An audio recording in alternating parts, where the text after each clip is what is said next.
Sarah. And welcome to another episode of the Caerphilly Works podcast. Today we're going to be talking about redundancy. Hi Sarah, my company is talking about redundancies.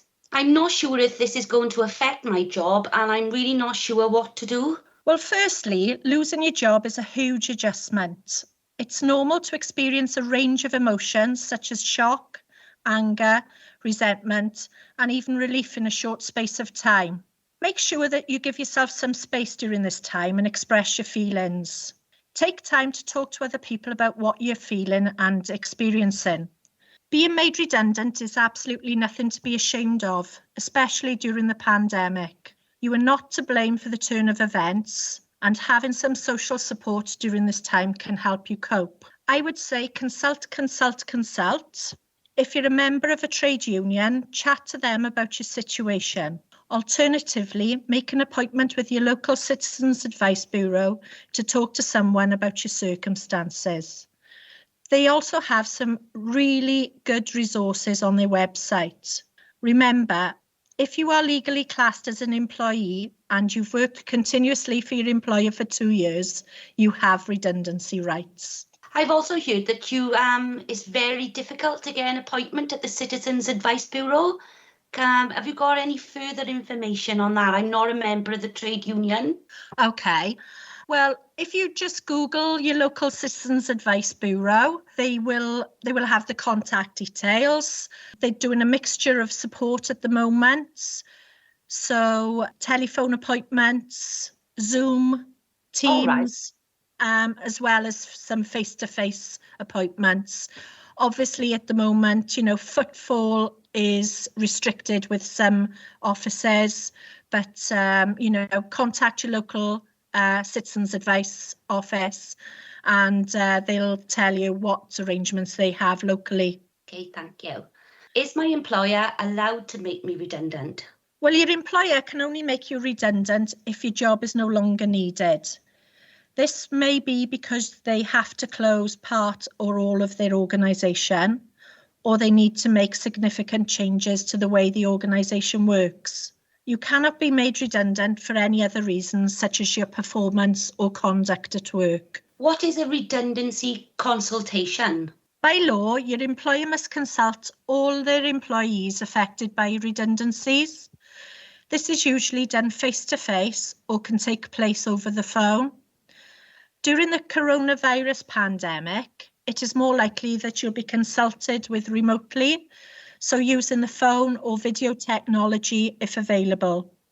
During the consultation, your employer should explain why you are at risk of redundancy and give you the chance to ask questions and make suggestions. Your employer must show they have listened to you and considered your ideas, but they do not have to agree to the changes you suggest. There are set rules for large-scale redundancies, known as collective redundancy. What is a selection pool? So, a selection pool is a group of employees who are at risk of redundancy. Your employer may use a set of agreed criteria to decide who should be made redundant from the pool. They cannot use criteria that discriminate against you in any way. For instance, you cannot be selected due to your age, sex, race, religion, disability, and so on. Does my employer have to give me redundancy notice? Yes.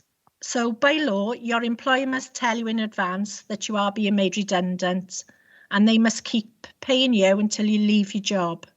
This is called redundancy notice, and the details of this notice should be given to you in writing. How much redundancy notice will I get? It really depends on how long you've worked for your employer. By law, if you've been working for your employer for more than a month, you're entitled to statutory notice. The minimum statutory notice periods are as follows. If you've worked for your employer for 1 month to 2 years, the minimum notice period is 1 week. If you've worked for your employer for 2 years to 12 years, the minimum notice period is 1 week for each year you've worked.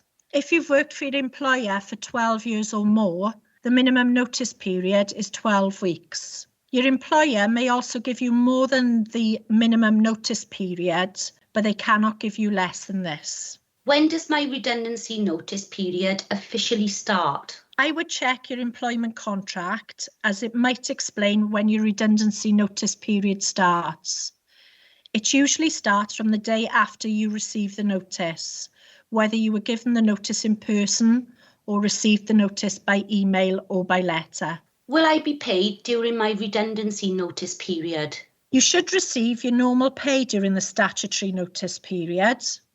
If your employer has given you more than the statutory notice period, they should confirm whether you will receive full pay during this extra time.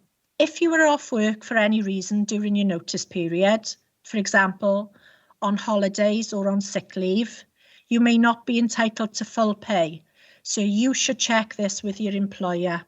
What is a payment in lieu of notice? This means that you receive your redundancy payment instead of working your redundancy period. If your employer offers this to you, they should give you full pay and anything else that is included in your contract, such as pension contributions. Can they make me do this? Can they make me... What I mean to say is, can I work this instead? Do I have to take this payment in lieu of notice? Some employers might class it as gardening leave. And basically, you're at home, not in the office or at your place of work. Yeah. It's entirely up to the individual. Can I leave my job before my redundancy notice period ends? If you find another job, you may wish to leave your current job before your redundancy period ends. You must ask your employer to agree to this and ensure they put it in writing. If they don't agree to it, they may class this as a resignation, and this could affect your eligibility for redundancy pay. How much redundancy pay will I get? Redundancy pay is based on your age, the number of years you've worked for your employer, and your earnings before tax. Your employer must tell you how much redundancy pay you are entitled to, and they must explain in writing how they work this out. You can check this is correct by using the redundancy pay calculator on www.gov.uk/calculate-your-redundancy-pay. You can only get redundancy pay for up to 20 years of work. You may be entitled to more than the minimum statutory amount if it's written in your employment contract. I've been on furlough recently. Will my furlough period affect the redundancy pay I receive? So if you've been on furlough, your employer must use your normal full pay during the furlough period when they work out your redundancy pay. What is suitable alternative employment? If you have redundancy rights, your employer may offer you another job instead of making you redundant. You don't have to accept the job offer if you don't think it's suitable for you. This may depend on the level of pay, location of the job, how similar the job is to your current job, and whether you have the skills to do the job. If you are offered another job, it should start within 4 weeks of your current job ending. You are entitled to a 4-week trial period in the new job, and this should start after you've worked your notice period. You can still get redundancy pay if the trial does not work out, and you explain to your employer in writing why the job is not suitable. Can I appeal against my redundancy? Yes, if you feel that your employer has not followed a fair redundancy process, or you believe you have been unfairly selected for redundancy, you can appeal against the redundancy decision. You should firstly check if your employer has an appeals process, and if not, you should write to them explaining the reasons for appeal. Your employer must confirm in writing whether they accept or reject your appeal. If they reject your appeal and you still believe your redundancy is unfair, you can make a claim to an employment tribunal. I now find myself out of work. What do I do next? So firstly, log on to www.gov.uk/universal-credit to check your eligibility to make a claim to universal credit. Alternatively, contact your local Citizens Advice Bureau for support with completing the application. Caerphilly County Borough Council run a range of employability programmes which support the following individuals. So we support people who are economically inactive, the long-term unemployed and the recently unemployed. people who are underemployed and looking to increase their hours, people with work-limiting health issues, and those already in work who either live or work in the Caerphilly area who are looking to gain additional qualifications. You can get in touch with one of our triage workers on 07825 634 157. For more information about your redundancy rights, check out the government guidance or useful organisations such as ACAS or Citizens Advice. I hope this was informative. Until next time, thanks for listening.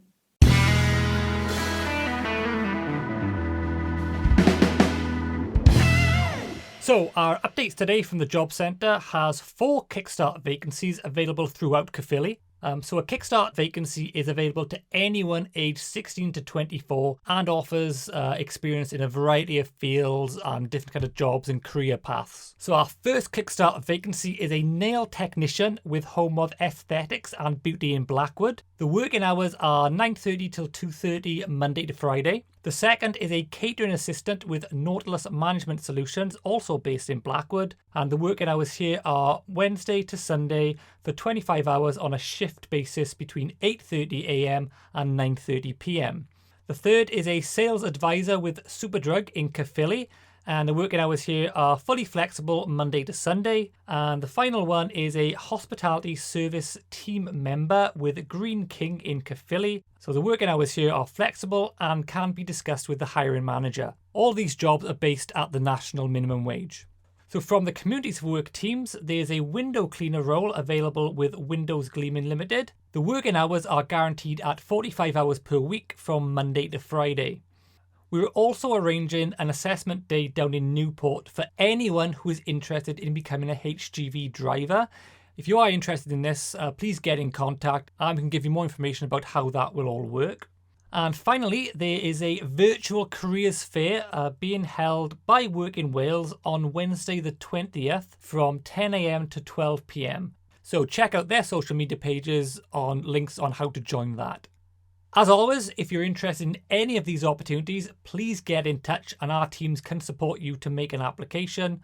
If you're an employer looking to advertise some opportunities through our podcast or social media channels, or if you're looking to recruit new employees into your teams, please get in contact and we can look to support you with your recruitment.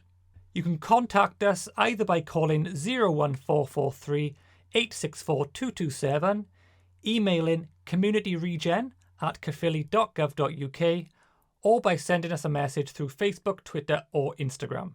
This podcast is now available on a variety of podcasting apps, as well as an audio-only version available on YouTube. So, on our next episode, I'll be digging out an interview that I carried out with one of our participants who gained employment back in 2019, discussing how the project supported her into work. So, until next time, stay safe, take care, and I'll speak to you soon. Bye!